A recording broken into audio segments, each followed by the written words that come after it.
Yes, children, we are to the third video of Chief Settler's speech, where he is trying to tell people that we need to awake and find the rights what we must enjoy.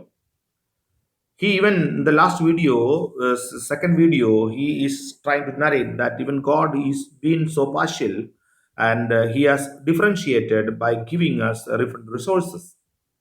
So further, we go on to learn to as the ashes of our ancestors are sacred and their resting place is hallowed ground. You wander far from the graves of your ancestors and seemingly without regret. He tells our ancestors they were and the land this where these are they are possessed by us. It's a land of our ancestors who are buried there. Your religion has written upon tablets of stone by the iron finger of your God so that you could not forget. So here, the burial customs that existed, most Christians, they what do they after burial they have got to erect a stone and where they mention that who was buried here. That is a custom, and he tells you do that. And what about us?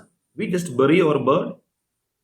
So we don't erect somebody's stone there. We don't have much place to have that. We don't have cemeteries where lavishly we can bury them and things like that. The red man could never comprehend or remember it. Even once we are buried, even we don't know where we have been buried because we don't have much rituals like that. Our religion is the tradition of our ancestors, the dreams of our old men given them in solemn hours of the night by the Great Spirit and the visions of our schemes. And it's written in the hearts of our people. He tells all the customs and tradition that we are following, it's by the practice. Nothing is written, unwritten constitution.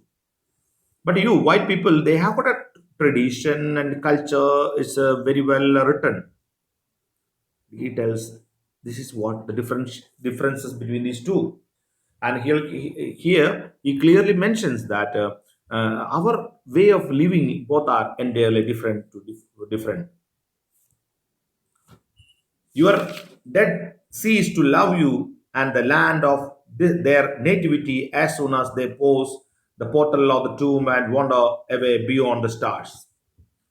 Further, he tells that you people go to the tomb and pray, and the dead man helps you and protects you for the portal of the tomb and wander away beyond the stars. And even though they are far away, but they are there to pray for you.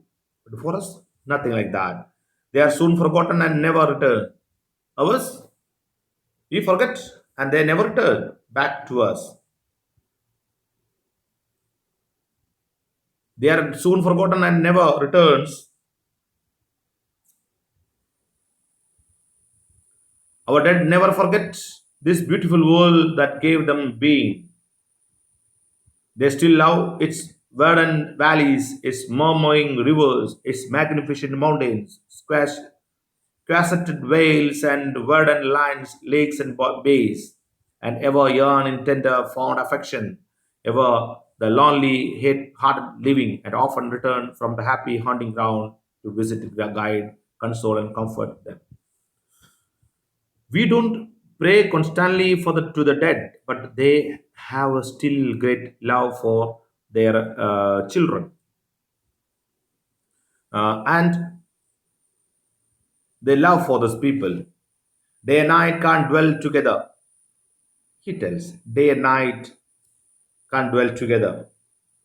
Means these white and red Indians can never be. Like we have seen white and blacks in various places. In South Africa, we have seen the racism. We have seen even in India. We have seen the how the people, the races, the varnas, they never sit together. Brahmin, Kshatriyas, Vaishya, Shudras. They don't come together. That's they say. The day and night can't dwell together. You can't have a coexistence of Shudras and Brahmins, Shudras and Kshatriyas, Shudras and Vaishyas. So they are always kept away. The same. This casteism in different forms is existed all over the world. The red man has ever fled the approach of the white man. The red man has ever fled when white comes, like as we have seen in the casteism in India. Morning mist flees before the morning sun. However, your proposition seems fair, and I think that my people will accept it and will retire in the reservation you offer them. And definitely, these people will be happy to remain in the reservation. Then we will dwell apart in peace, for the words of the great white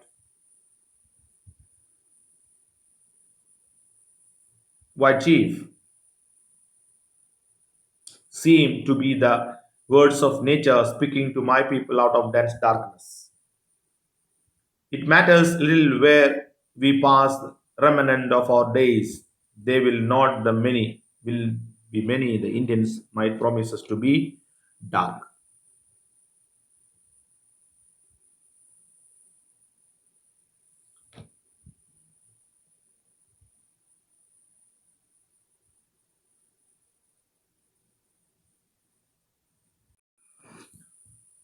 Not a single star of hope hovers above the horizon.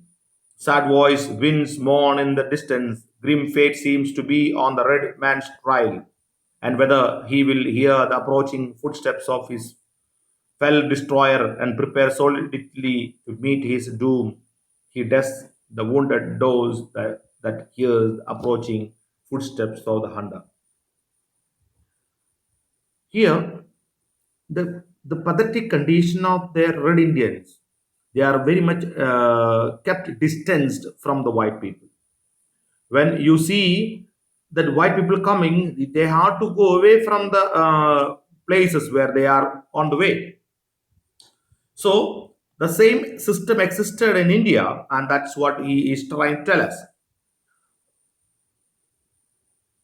So we go on to the next video. Until then, kindly be there to listen to that.